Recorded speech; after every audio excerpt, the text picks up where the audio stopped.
Hey guys, welcome to 3 Minute Thursday, where I try to teach you guys a problem solving tool or concept in 3 minutes. No cuts, no edits. And today, let's talk about the iceberg model as applied to human behavior. And let's start the clock now. All right, so typically the iceberg model is applied to risk management. So the tip of the iceberg is all you see. Under the waterline, there's a lot of hidden dangers.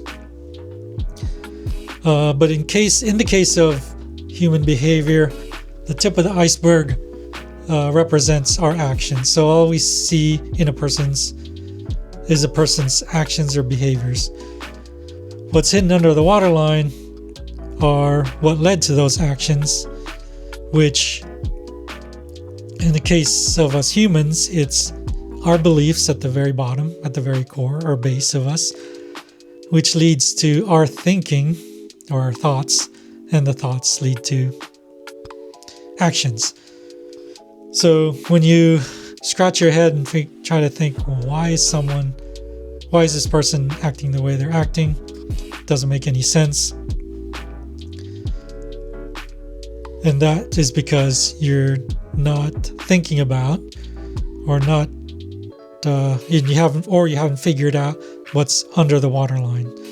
So what are they thinking and what are their beliefs? So next time you encounter or you scratch your head and try to figure out why is someone acting the way they're acting, you want to ask yourself, what may they be thinking?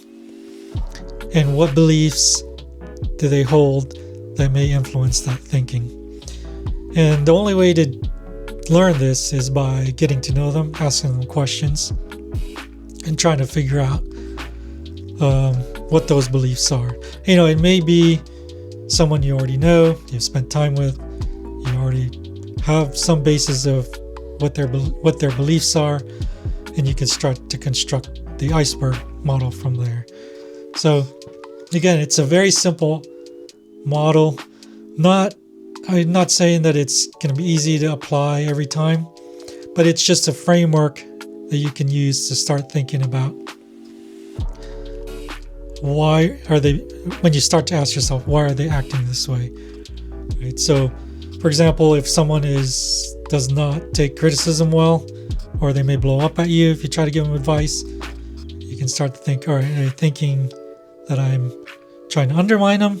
And at the very core are their beliefs based off of insecurity or feeling not good enough. So again, the base of the model is your beliefs, and then thoughts and feelings above that, and all you see are people's actions. And 3 minutes is up. Hopefully I did that justice. I don't know. But again, give this a shot. Let me know what you think. Let me know if you want to learn more about this and maybe explore more examples. But hopefully that helps. Hopefully he enjoys this video, and we'll give it a shot another time. Maybe we can do better. Till next time. See ya.